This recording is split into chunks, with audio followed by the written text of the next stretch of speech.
Look, Gavin's got one thing he can do. He can release the water that comes from the north. There is massive amounts of water, rainwater and mountain water that comes due with the snow, comes down as it melts.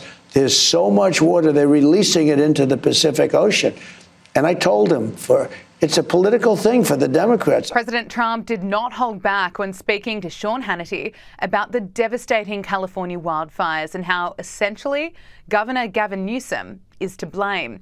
The president will travel to Los Angeles after visiting North Carolina at the end of the week, and he's instructed Gavin Newsom that there's one thing he can do, and that's to release the water that comes from the north. They have water coming down from the Pacific Northwest, which is a lot of water. So much water that they'd have to let some of it go at some point. They don't need reservoirs. They don't need any. They're spending all this money on these reservoirs, and they're fake reservoirs. You know, But the reservoirs were empty. The hydrants didn't work, and they're not practicing the science of forestry, which is sprinklers didn't work in the homes because they had no water. Think of it. We have sprinklers. Think of it with no water. They didn't have any water.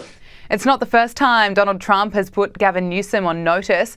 He claims that he warned Newsom to do something about forest management on the first day they met. Donald Trump says he wants to link future federal aid funding to California with them practicing the science of forestry. As residents cope with the grief of losing everything, Gavin Newsom and LA Mayor Karen Bass are facing calls to resign for the mismanagement of the fires. Donald Trump's warning to Gavin Newsom comes as another wildfire burns out of control north of Los Angeles, prompting thousands of people to flee their homes. Authorities are warning the Hughes fire is an immediate threat to life. Okay, we're going to take you live now to pictures coming out of Los Angeles into the newsroom. Of course, extreme vision there that we're seeing where firefighters are tackling a fast-moving wildfire burning in the Castaic area. At this stage, we understand 4,000 firefighters have been assigned to this fire. Of course, you can see it is rapidly becoming out of control there, and the fire burning there, the blaze is burning at a rate of more than 12 hectares a minute, which is the equivalent length of 23 football fields, prompting mandatory evacuations. The most recent information that we can bring you is that 31,000 people are under evacuation orders. They've been told by authorities to grab critical items, including just a small backpack, including critical medical supplies and paperwork too that they wish to take with them.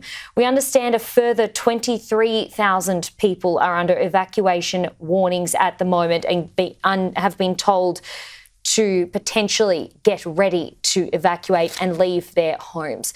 Of course, just repeating, this is in the Castaic area. We understand this is in the northwesterly direction of Los Angeles. Understandably, though, the concern for people there, this comes just a week or so after those catastrophic fires that burned right through Los Angeles only recently. Understandably, so much fear for those people there and leaving their homes behind. The images that you're seeing on the screen now are people, of course, evacuating. So 31,000 people have been told to immediately leave their homes.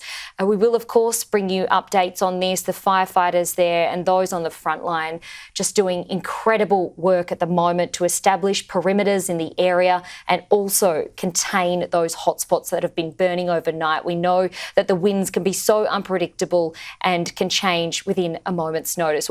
Senior editor at the Daily Caller, Amber Duke, spoke to Power Hour about what we can expect from the president's visit.